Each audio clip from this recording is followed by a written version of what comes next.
tout petit, il y avait une camionnette qui passait dans ça en Angleterre, qui vendait les glaces. Et chaque camionnette avait une musique, un thème qui jouait pour attirer les enfants. Dans ce quartier-là, bizarrement, il y avait la musique de Dr. Zhivago du film. Et moi, je ne savais pas qu'est-ce que c'était. J'avais 4 ans, 5 ans.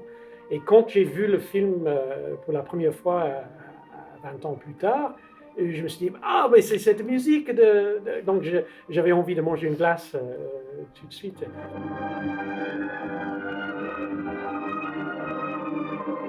Cette nostalgie, c'est pas ça fait quelque chose. Et après, j'avais imaginé des marionnettes, de créer des marionnettes de Omar et de Julie. J'étais fasciné par leur beauté. Qu'est-ce qui se passe avec cette beauté, avec le temps? Je pense retourner à l'hôpital. C'est drôle de vous imaginer là-bas. Je passais devant sur le chemin de l'école. Est-ce qu'un jour, vous viendrez à Moscou? Depuis Gradov. Si seulement il y avait quelqu'un pour s'occuper de vous. Mais s'il y avait ce quelqu'un, je serais détruit par la jalousie. Oh, Zhivago, ne dites pas ça. Mon cher, ne le dites pas. J'étais sûr que je voulais deux interprètes, juste deux acteurs avec des marionnettes, et la possibilité des projections, parce que ça venait d'un film.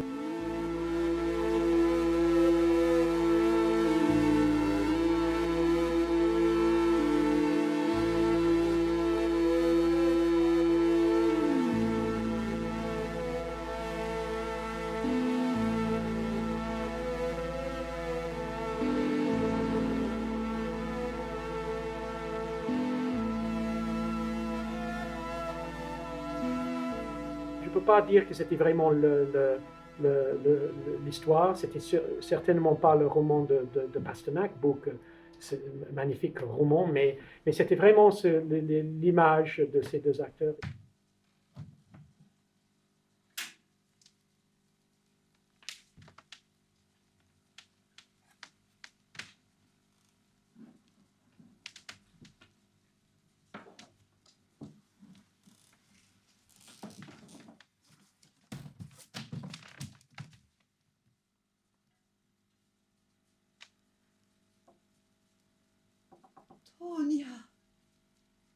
Tonia. C'est un objet. Je pense qu'on ne cherche pas à raconter l'histoire du film, mais on touche sur le contexte de la révolution en Russie, la guerre.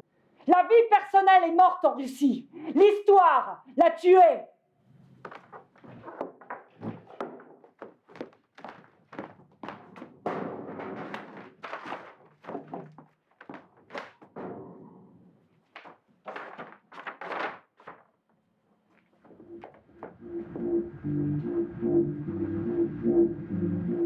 Sur la poésie, le fait que Zhivago était poète, le fait que derrière ça, le roman de Pasternak a été supprimé par l'État soviétique. Donc il y a tout ça en arrière-plan, je pense.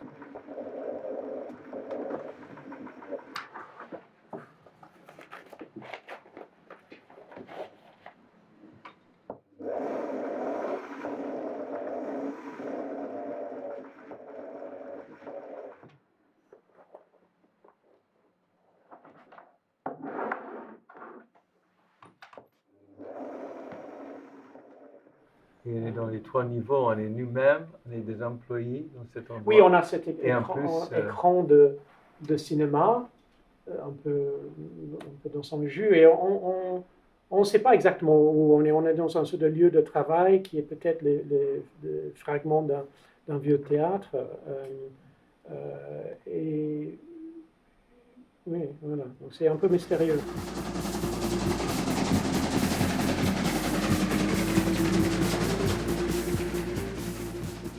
Et on met au cœur, au centre, cette histoire d'amour entre ces deux personnages, mais aussi ces deux acteurs, hein, même s'ils ne s'aimaient pas dans la vie. Bon, sait pas. On ne sait pas, On peut-être sait qu'ils pas. se sont aimés. Oui, oui, oui.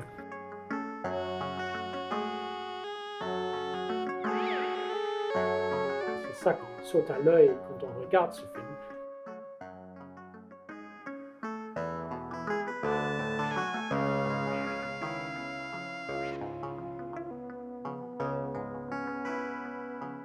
Ce que je trouvais qui est vraiment fort, c'est que tu as pris le scénario, qui est 300 pages, je sais pas quoi, Oui, qui oui. est écrit différemment de romans, mais c'est un film tellement bien écrit, c'est rare de Robert Bolt. Robert Bolt, c'était C'est un, comme un auteur anglais connu plutôt pour le théâtre. Il a écrit quelques pièces qui sont connues en Angleterre.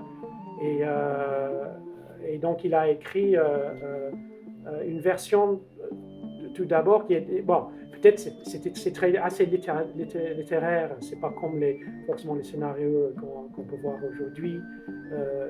Oui, c'est hyper détaillé, descriptif, Très détaillé. et très... Et les phrases sont très belles, enfin, c'est beau. Oui, non, Donc c'est- ça a été très riche c'est pour nous de intéressant, se plonger dans le... Oui, Oui. N'est-ce pas? Et Donc, puis ça a été c'est très minutieux. On est toujours en train de chercher des choses tous ensemble. Plan moyen, de son point de vue, Tonya est en train de repasser. La vapeur s'élève autour d'elle comme autour de Lara à l'hôpital. Évidemment, c'est vaste, c'est 300 pages et on ne peut pas... Ouais. On a piqué Choisi. des moments...